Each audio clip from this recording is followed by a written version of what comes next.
नहीं पाई ये दुनिया अर्जक समझ नहीं पाई।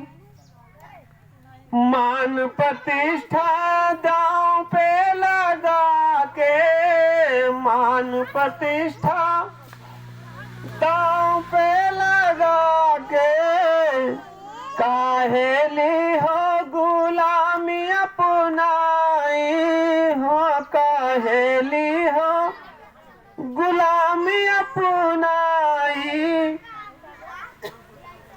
बेईमान सब कुछ लेना हथियाई, शिक्षा अधिकार इज्जत की लड़ाई, शिक्षा अधिकार इज्जत की लड़ाई। अर्जक संघ सिर्फ 3 चीजों की लड़ाई लड़ता है, शिक्षा, अधिकार और इज्जत। आपके अगर 2 बच्चे हैं और उन 2 बच्चों में चाहे अथवा पागल हो, मूर्ख हो, गधा हो और एक बुद्धिमान हो, तो क्या बाप की बनाई प्रॉपर्टी में दोनों का हिस्सेदारी अलग अलग है? बराबर हिस्सा होगा। ये नहीं मतलब है कि वो दारू पी के उड़ा देगा, वो कितना भी दरहल हो, वो दारू पी के बिहाने प्रॉपर्टी फूंक दे, लेकिन जब भी समाज के लोग अगर बात करते हैं तो दोनों के बराबर हक की लड़ाई बात करते हैं, बराबर।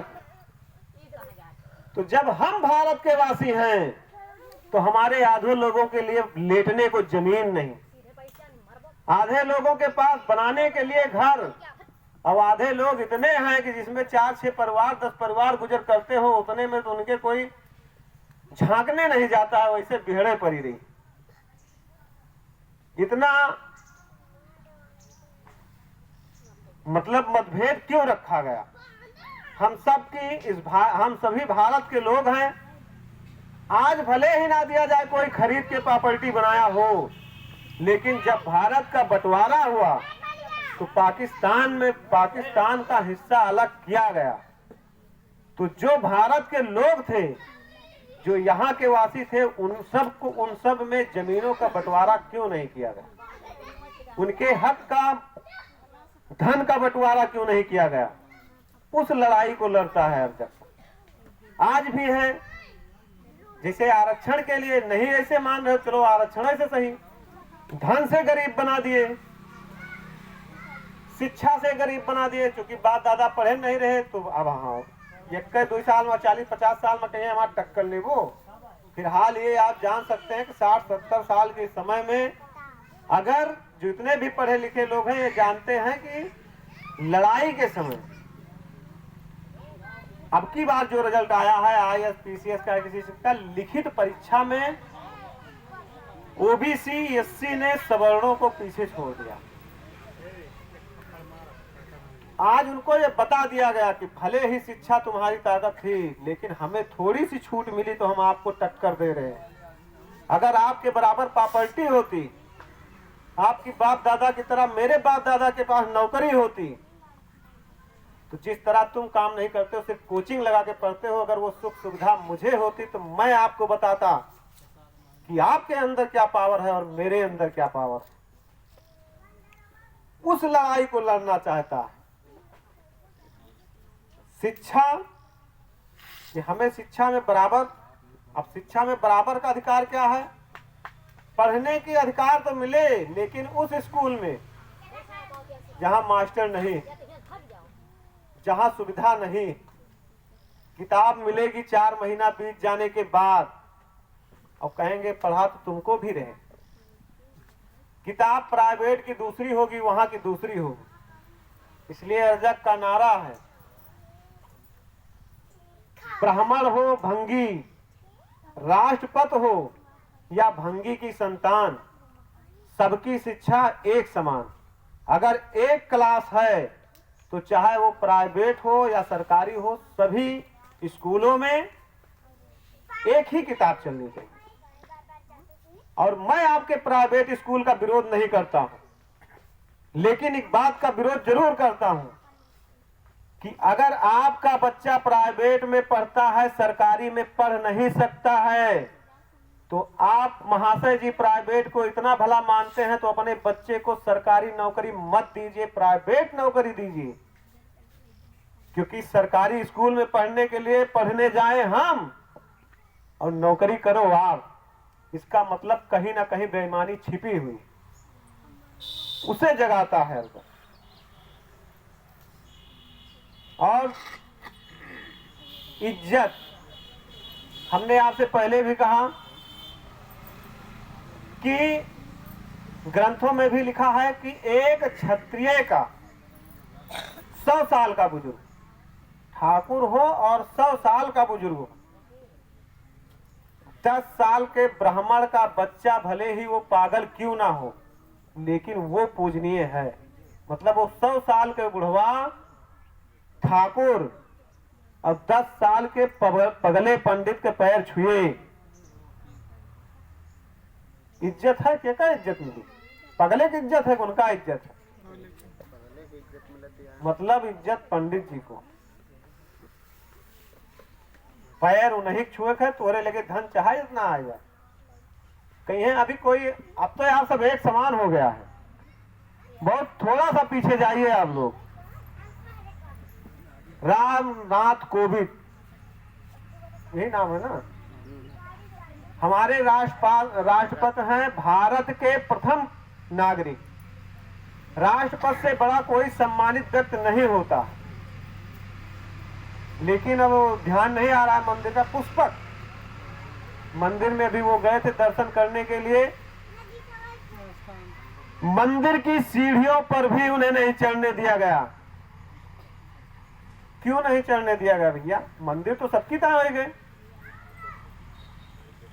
अब उनके चढ़े से वो मंदिर अपवित्र हो, ये कहां समान है? आज एक भिखारी आदमी जो मंदिर पर बैठकर दूसरों की आस में टिका रहता है कि अब ये 10 रुपया देके गई है, वो का इतनी बड़ी हिम्मत है कि एक राष्ट्रपति का डांट के भगा दीस, और राष्ट्रपति के तैयारी बगल गार्ड वाले और यहाँ कानून सब गुलाम बन के खाली देखत रहेंगे, आवाज तक नहीं उठाए पाए, नवता हुआ भगा सके। ये औकात है आपकी। आप राष्ट्रपति नहीं, महाराष्ट्रपति बन जाओ, इज्जत नहीं मिलना। और भाई बहुत जल्दी हमारे योगी आदित्यनाथ जी ने कहा था कि धन से इज्जत मिल सकती है। कहां मिल सकती है? रामनाथ कोविंद से ज्यादा भिखारी के अंदर धन रहा। अगर वो राष्ट्रपति हैं और इतनी बार विधायक सांसद रह चुके हैं, तो उनके पास धन ना हुए? है धन। वो तो 10-10 रुपए का इंतजार कर रहा है, लेकिन फिर भी उसने भगा दिया। ये क्षमता है हमारी। हम लड़ाई लड़ते हैं अपने इज्जत की, अपने अधिकार की, अपनी शिक्षा की, लेकिन अब लड़ा कैसे जाए? अकेले लड़ा वही हाल है, अकेला चना कहाँ तक भाड़ पड़े। 10 जने को करे हुए और क्यों साथे दे वाला नहीं है। हम कार्यक्रमों कराए थे, चलो ठीक है, क्यों सबको चमन्नी नहीं लेना है तो क्यों सुने ही ना आए? कौन लड़ाई लड़ो? हमारे यहाँ हर साल दुर्गा पूजा होती है। हमने 2 साल से कह रहे हैं दुर्गा पूजा कमेटी में कि भैया आप लोग 5-5 दुर्गा पूजा बैठ जाए कंपटीशन में। 5 दुर्गा पूजा की जगह 1 दुर्गा पूजा बैठाइए आप। चलो तो अपने वाली मानो, हमारी ना मानो, हम आपकी मान रहे हैं। और इसके बाद 4 दुर्गा पूजा के पैसा तो बचत हो गए करे। अगर एक थोड़े में 40,000 रुपया खर्च हुआ था तो 4 थोड़े में 4 चौक 16, 1,60,000 रुपया खर्च हुए। योगी आदित्यनाथ जी 35,000 रुपया दिए थी। पहले समय कहीं बहुत बेइज्जती हुआ था, धूम धड़ाके भी आ हुआ था। तो कोनो गरीब के ब्याह में दुर्गा पूजन करा दियो, दे दियो 20-30,000 रुपया जो का गरीब आसमती का है लड़की लड़का का। आप ये व्यवस्था नहीं है। ये तो तू भले दुर्गा पूजा बैठा है, तुम्हें जाने वाले यारी बगल वाले न पूछे फलाने भैया जाते हैं दुर्गा पूजा का अध्यक्ष है, कई जने कहा थे, क्यों ना कहा। लेकिन जिस दिन आप इस व्यवस्था को लागू कर दीजिए, भारत के कोने कोने में आपका संदेश जाएगा कि फला गांव ऐसा जहां इस तरीके की व्यवस्था है, आप अपनी व्यवस्था के साथ। लेकिन कहाँ है जोने दिन वो बात आ जाए कहीं है, अरे धन बराबर सगरो धन हमारे दबे खर्चा करी, 500 हमार लाख, 1000 हमार लाख, 50 रुपये ससुर लड़की दिया कहीं लिए, वो समझ दिए नहीं आए। तो समाज की भलाई, समाज के उत्थान के लिए किसी व्यक्ति के अंदर सोच नहीं है। सिर्फ एक चीज है आडंबर, जाओ हुआ लो लूटो, 4 आदमी हमें एक बढ़िया कही है और बाद में बुराई तब्बो रात बढ़िया तब्बो ना रहते। कमेटी में झगड़ा रोज होता है, जैसे समापन हुए ससुर हिसाब ना दिन, ससुर यश ना कीन, वह धाय लीन, वह खाए उड़ावत रहे। ऐसा नहीं ना वो ठान बहुत सुख हुआ है, खैहस वह हुआ है जे ले लिया था, अब की साले हम अध्यक्षी ले लेना, अगली साल तू लेके देख ले। खैहस वहां भी है लेकिन गलत जगह पे दिमाग चल रहा है। हम चाहते हैं कि हमारे बीच में उपस्थित सिकंदर लाल वर्मा जी आए और पटेल जी के विचारों पे प्रकाश डालें। सिकंदर लाल वर्मा जी।